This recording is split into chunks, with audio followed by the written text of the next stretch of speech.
World's. इस कहानी की शुरुआत में रेमी नाम के एक आदमी को दिखाया जाता है जो अपने परिवार के साथ खुशी खुशी रहता है। पेशे से वो एक पेंटर है और एक दिन जब वो अपने बच्चों के साथ बैठा होता है तभी उसे एहसास होता है कि वो चेयर के अंदर धंसता चला जा रहा है। वो जल्दी से खड़ा हो जाता है और ये बात अपनी पत्नी को बताता है, लेकिन उसकी पत्नी उसकी बातों पर विश्वास नहीं करती। और अब रेमी के साथ अक्सर ऐसा होता है, वो सोफे के अंदर धंसने लगता है तो कभी बेड के अंदर। उसे समझ नहीं आता कि उसके साथ ऐसा क्यों हो रहा है। अब एक दिन जब वो अपने स्टूडियो में होता है, उसके बच्चे भी वहाँ पर उसके साथ होते हैं। वो उनके साथ टाइम पास करना शुरू कर देता है, जिस दौरान वो पानी के टैप को बंद करना भूल जाता है और तभी उसके स्टूडियो में पूरी तरह से पानी भर जाता है। वो अपनी पेंटिंग्स को बचाने की कोशिश करता है, लेकिन अचानक से वो पानी के अंदर डूब जाता है। बड़ी मुश्किल से वो पानी से बाहर आता है, लेकिन अब वो उस जगह पर नहीं होता जहाँ वो डूबा था, यानी कि वो अपने स्टूडियो के अंदर नहीं है बल्कि नदी के बीचों बीच खड़ा है जहाँ पर चारों तरफ पहाड़ और जंगल हैं। वो देखता है कि इस दुनिया में 3 सूरज हैं। इससे उसे साफ साफ समझ में आ जाता है कि ये अर्थ नहीं बल्कि कोई और दुनिया है। और तभी वो देखता है कि सामने से कुछ लोग उसी की तरफ आ रहे हैं। इससे पहले कि वो ये पता लगा पाता कि वो कौन है, कोई उसे पानी के अंदर खींच लेता है और जब वो ऊपर निकलता है तो वो अपने स्टूडियो में होता है। दरअसल उसे वापस एक आदमी ने खींच लिया होता है। वो पूरी तरह से हैरान और परेशान होता है कि वो किस दुनिया में गया था। ये सारी बातें वो अपनी पत्नी को बताता है, लेकिन वो उसकी बातों पर विश्वास नहीं करती। उसे लगता है कि ये उसका इल्यूजन यानी कि भ्रम है। रेमी से कहती है कि तुम्हारा दिमाग खराब हो गया है, तुम्हारे साथ रहना बहुत मुश्किल है। दरअसल उसकी पत्नी अपने बॉस को पसंद करती है और उससे शादी करना चाहती है, उसके साथ रहना चाहती है। रेमी की जिंदगी में सब कुछ खराब हो रहा है। ना तो अब उसका स्टूडियो बचा और ना ही उसकी पत्नी उसका साथ देने के लिए तैयार है। रेमी की पत्नी अपने बॉस को अपने घर लेकर आती है। रेमी उससे बहुत अच्छे से मिलता है, हालांकि वो जानता है कि उसकी पत्नी उसके साथ रहना चाहती है। पर इससे पहले कि वो कुछ कहते, रेमी उनसे कहता है कि मैं जल्दी घर छोड़कर चला जाऊंगा। और इसके बाद रेमी अपने परिवार के पास जाता है। वो बताता है कि मेरी पत्नी अपने बॉस से शादी करना चाहती है, उसके साथ रहना चाहती है। मुझे तुम सबकी मदद की जरूरत है। लेकिन रेमी की कोई भी मदद नहीं करना चाहता। रेमी इस बात से और भी उदास हो जाता है और अब वो किचन में कॉफी बनाने के लिए आता है जहाँ पर उसकी कैट भी होती है। और तभी उसकी कैट जंप करती है और अचानक से हवा में रुक जाती है। साथ ही यहाँ पर टाइम पूरी तरह से रुक गया होता है। रेमी को कुछ समझ नहीं आता कि यहाँ पर वक्त क्यों रुक गया।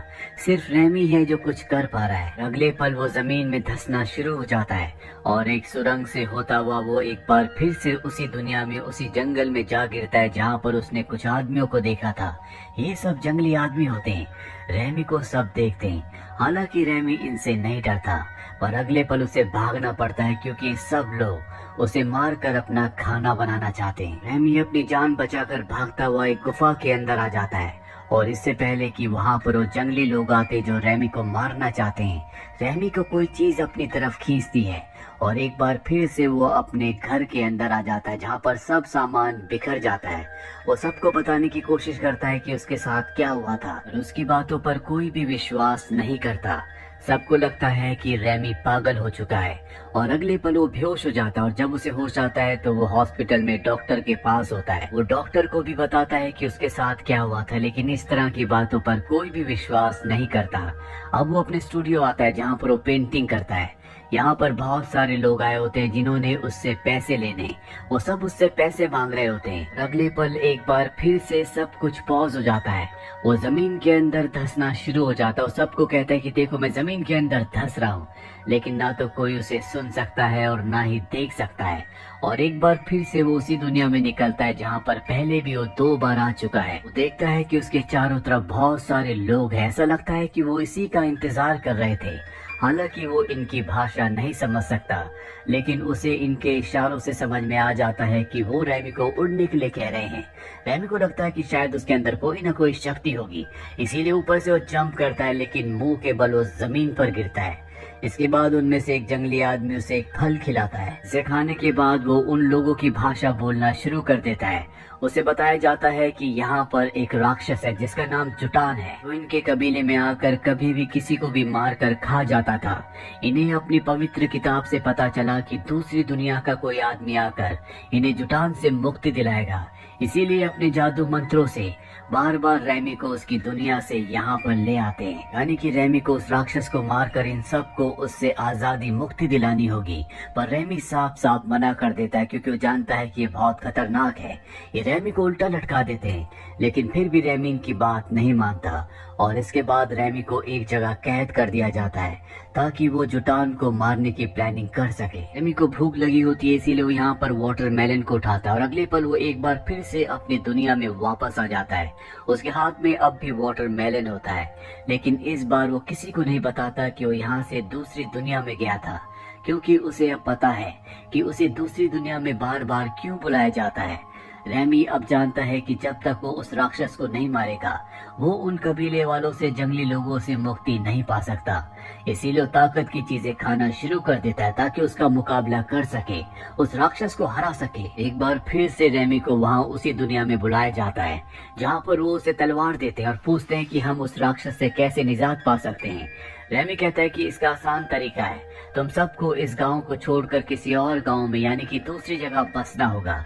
पर कबीले का सरदार साफ साफ मना कर देता है। वो कहता है कि अगर हमने ऐसा किया तो आसमान से बिजली हमारे ऊपर गिरेगी, हम सब का खात्मा हो जाएगा। दरअसल आज तक कभी भी कोई इस कबीले से बाहर नहीं गया। सबका ये मानना होता है कि वो इस कबीले के अंदर ही रह सकते हैं। पर रैमी सबसे पहले कबीले के बाहर जाता है, जिसके बाद सब उसके पीछे कबीले से बाहर आ जाते हैं। और जब ये जंगल में होते हैं तभी जोडान के 2 आदमी आते हैं, लेकिन रैमी उनका मुकाबला करता है, उनमें से एक को मार देता है। जिसके बाद कबीले वाले रैमी को अपना सरदार बना लेते हैं। रैमी एक बार फिर से अपनी दुनिया में यानी कि अर्थ पर वापस आ जाता है। हाँ, वो लाइब्रेरी में जाता और किताब निकालता है जिसमें लड़ाई के अलग अलग तरीके होते हैं और उस किताब को लेकर एक बार फिर से वो उस दुनिया में जाता है जहाँ पर उस सब के अंदर उत्साह भरता है और कहता है कि हमें मुकाबला करना होगा, तभी हम अपने और अपनों की जान बचा सकते हैं। रैमी की वजह से सबके अंदर उत्साह आ जाता है और वो तय करते हैं कि उस जुटान के आदमियों से उससे मुकाबला करेंगे।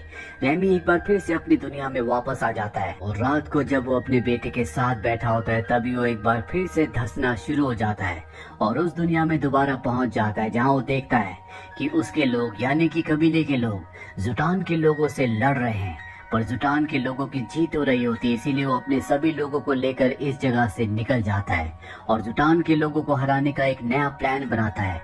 वो जुटान के लोगों के पास जाता है और उन सब का मजाक उड़ाता है। वो सब रैमी को मारने के लिए उसका पीछा करना शुरू कर देते हैं। रैमी एक लकड़ी के खोल के अंदर छुप जाता है और अगले पल बहुत सारे तीर चलते हैं जो रैमी के लोग चलाते हैं और जुटान के सभी लोगों का खात्मा कर देते हैं।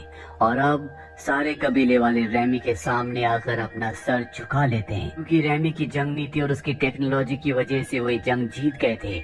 और अब रैमी जो पहले से उनका सरदार है वो रैमी की हर एक बात को पूरे दिल और मन से मानते हैं। रैमी इस पूरे गांव में, इस पूरे कबीले में बहुत सारे सुधार करता है। उसकी जिंदगी यहाँ पर बहुत मजे में चल रही होती है। वो इस जगह का सबसे पावरफुल इंसान है। वो जो कहता है सब वही करते हैं। पर धीरे धीरे जैसे जैसे वक्त बीतता है रैमी पूरी तरह से बदल चुका है। जहाँ पहले वो एक डरपोक इंसान हुआ करता था अब वो बहुत बहादुर हो चुका है। साथ ही वो अपनी पावर का गलत इस्तेमाल करता है, वो यहाँ के लोगों को दबाता है। शुरू में तो सब उसकी बात मानते हैं, लेकिन अब लोग भी उसके खिलाफ होना शुरू हो गए हैं और धीरे धीरे ये बगावत इतनी बढ़ जाती है कि यहाँ के लोग उसे मारना चाहते हैं। रैमी अपनी जान बचाने के लिए भागता है और इससे पहले कि लोग उसे मारते रैमी जमीन के अंदर धंस जाता है और एक बार फिर से अर्थ पर वापस आ जाता है। उसे समझ में आ जाता है कि लोगों को राजा तो चाहिए, लेकिन किसी को ऐसा इंसान नहीं चाहिए जो उन्हें दबा कर रखे। रैमी अर्थ पर एक बार फिर से पेंटर की जिंदगी जीना चाहता है, इसीलिए पेंटिंग करना शुरू कर देता है। यहाँ पर एक लड़की से उसकी मुलाकात भी होती है और जल्दी ये दोनों एक दूसरे के करीब आ जाते हैं और तभी रैमी एक बार फिर से जमीन के अंदर धंस जाता है और वापस उसी दुनिया में चला जाता है जहाँ पर उसे बताया जाता है कि जोटान अब भी जिंदा है, तुम्हें उसे खत्म करना होगा। रैमी जोटान से बिल्कुल भी लड़ना नहीं चाहता क्योंकि वो बहुत ताकतवर है, लेकिन यहाँ के लोग जबरदस्ती उसे उस गुफा के अंदर भेज देते हैं जहाँ पर जोटान रहता है और अब उसके सामने जोटान होता है जो उससे हाइट में, कदकाठी में बहुत लंबा होता है। हालांकि रैमी बहुत डर रहा होता है, लेकिन उसके पास जो हथियार होता है वो जोटान की तरफ फेंकता है और उसका निशाना बिल्कुल बिल्कुल सही लगता है। जोटान की मृत्यु हो जाती है और इस तरह से रेमी जोटान का खात्मा करके एक बार फिर से इन लोगों का हीरो बन जाता है। अभी भी आखिरी रस्म पूरी नहीं हुई। आखिरी रस्म में ये रेमी को मार देंगे। रेमी को जब ये बात पता चलती है तो बहुत डर जाता है। यहाँ पर वो जादूगर वो आदमी भी होता है जिसने रेमी को यहाँ पर बुलाया था। उसके हाथ में वो जादुई चीज होती है जिससे उसने रेमी को इस दुनिया में बुलाया था। वो उसे आग में फेंक देता है ताकि दूसरी दुनिया का रास्ता हमेशा के लिए बंद हो जाए। वहीं अर्थ पर दिखाया जाता है जहाँ रेमी पूरी तरह से कोमा में जा चुका है। उसके सामने वो लड़की होती है जो उससे प्यार करती है। रेमी को उठाने की कोशिश करती है लेकिन रेमी नहीं उठता। वहीं दूसरी दुनिया में दिखाया जाता है जहाँ पर रेमी को मारने वाले होते हैं कि तभी उनमें से एक आदमी आग में जलती हुई उस चीज को जिससे अर्थ का रास्ता खुल सकता है उसे उठाकर पानी में फेंक देता है। इससे एक बार फिर से अर्थ का रास्ता खुल जाता है और रेमी वापस अपनी दुनिया में आ जाता है। उस वक्त वो हॉस्पिटल में होता है और अब वो पूरी तरह से ठीक हो चुका है। यहाँ पर रेमी की पत्नी भी होती है, साथ में वो लड़की भी जो रेमी को पसंद करती है। रेमी भी उसे पसंद करता है। दरअसल इस लड़की को नहीं पता होता कि रेमी की पत्नी भी है और जब उसे पता चलता है तो रेमी से कहती है कि तुम्हें अपनी पत्नी के साथ रहना चाहिए और ये कहकर वो वहाँ से निकल जाती है। रेमी की पत्नी को भी अपनी गलती का एहसास होता है। वो रेमी से माफी मांगती है और कहती है कि मैं हमेशा के लिए तुम्हारे साथ रहना चाहती हूँ। रेमी की जिंदगी में अब सब कुछ पूरी तरह से ठीक हो चुका है। उसके पास अपना पूरा परिवार है। वहीं दूसरी दुनिया में दिखाया जाता है जहाँ पर रेमी का एक बहुत बड़ा स्टैचू बनाया जाता है क्योंकि रेमी कहीं ना कहीं उनका हीरो है। उसने राक्षस को और उसकी सेना को मारकर इन सब को हमेशा के लिए आजाद किया था और रेमी का स्टैचू बनाकर ये हमेशा के लिए रेमी को याद रखना चाहते हैं। और इसी हैप्पी एंडिंग के साथ ये कहानी, ये फिल्म यहीं पर खत्म हो जाती है। उम्मीद करते हैं कि ये कहानी आपको पसंद आई होगी।